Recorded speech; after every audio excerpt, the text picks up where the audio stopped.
This year's Boston International Film Festival gets underway on Friday. The 10-day event brings together independent films from around the world, including one by our guest. We'd like to welcome the festival's founder and director, Patrick Jerome. Thank you very much for being with us again, Patrick. Thank you, Chris, for having me, in this program again. You've been doing this now for 11 years. Yes. What made you get started with this? Well, the Boston International Film Festival started after I went through many film festivals across the United States. And then I had the experience of being part of, this festival that bring a lot of people from different countries together. And I noticed that we didn't have something like that going on in Boston. So since I was inspired, and then after that, I made a film haul at me for $500,000 budget, and we were looking for a way to present it to the audience in Boston. And then that's how we came up with the idea, why don't we try to open a film festival? Because at that time I had a TV show called International Rhythms. So that would be, the way for me to cross over from the music video show to do the festival. And then we gathered some people together, and then they were very, excited about it. So we went to the city of Boston. We mentioned it to the mayor, and then, they were very excited about it. And then that's how it get launched. And then we went to the governor's office. It was Mitt Romney at the time. And everybody was excited about it. And then we ended up saying, everybody said, let's go, let's do it. It's a great idea. And then since it just take off, and we didn't know what we were getting into anyway, because it ended up being a lot of work. But we are very excited about it, and we are very proud that it gets where it is today. Now, where all the films are being shown, this is at the theater right across from Boston Common, right? Yes, this is the AMC Lowe's Theater by the Boston Common. Of course, one thing that would make a mayor and a governor happy is if a lot of people came to the theater, saw a movie or two, and then, went out and get something to eat. So has that been doing that? Oh, definitely. Yeah, you have people coming from all over the world. This year we're going to have movies from 33 countries. Since the festival has been in existence, we have people coming from 57 countries total. So which makes, a very big impact, in the area with people who come here.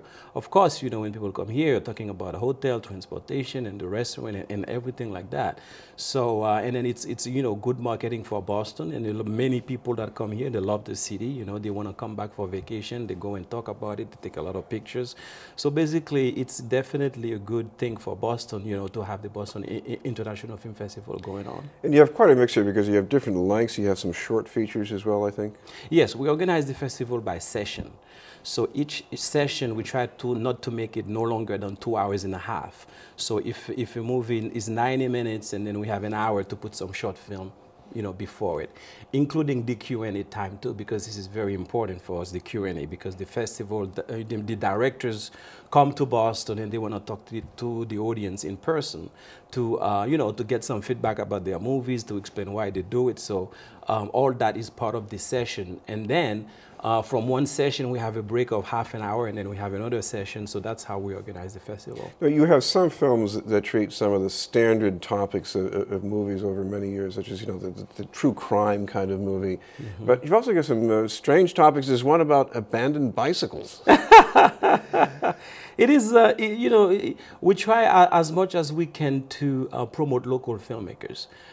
This one that you mentioned, Abandoned Bike in Boston, is from a local filmmaker that, have this documentary about, this thing that he noticed. And then he submitted the film to us, and we have a big screening committee of 35 people who watch all the film, and then they make a selection based on, how interesting and unique some, projects are.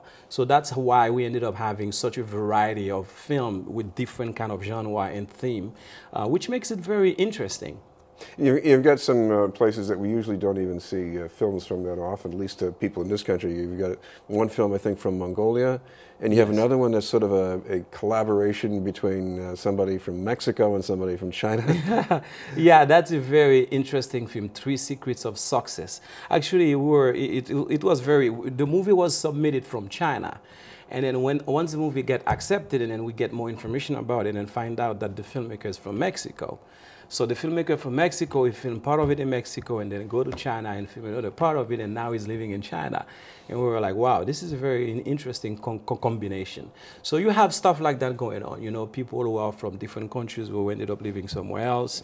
And then you have, you know, a lot of movies, you know, from the directors who are, you know, who works there directly and then submit the film directly to us. Well, of course, we don't just have people from different places. We have people who live international lives, and more that's typical in Boston. You're one of them, and you made a film that took you back to Haiti. Yes, Day by Day. Last summer we went to Haiti and we filmed Day by Day, which was sponsored by the Living Color Foundation in Colorado. They were looking for projects that would bring communities together.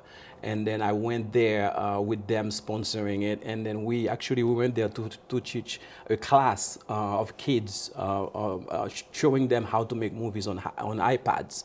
So I went there with a bunch of iPads to a little town called Jacmel, and then we teach them, and then at the end each class had to produce a film to show, you know, the result of, you know, of what, you know, we taught them.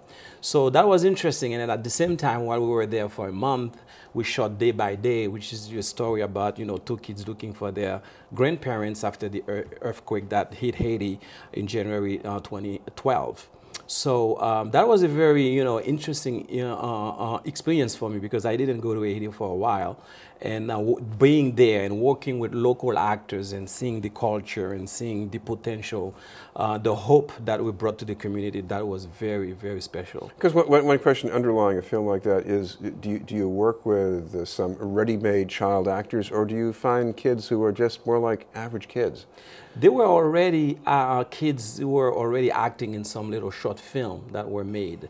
And I discovered them online, actually, and I get in touch with some local filmmakers in Haiti and track them down and then find them. And I had to go to the process of, you know, doing some practice with them and make sure that they can do it. And I was amazed. I was blown away by, you know, their potential to be great actors. We should make sure folks know more about when and where and how. This is starting up on Friday, so what time and where can they get more information? The festival starts this Friday at the AMC Lowe's Theater. We start with the red carpet affair at 5:30 in the afternoon. It lasts for an hour from 5:30 to 6:30, and then we go inside the theater. We do the movie presentation, and then we will play the short film Day by Day, and then we play the Black Tulip, which is a movie from Afghanistan. The director Sonia Cole is coming here for that for the Q&A, and after that we go to a gala party at 9 o'clock. And you've got a website?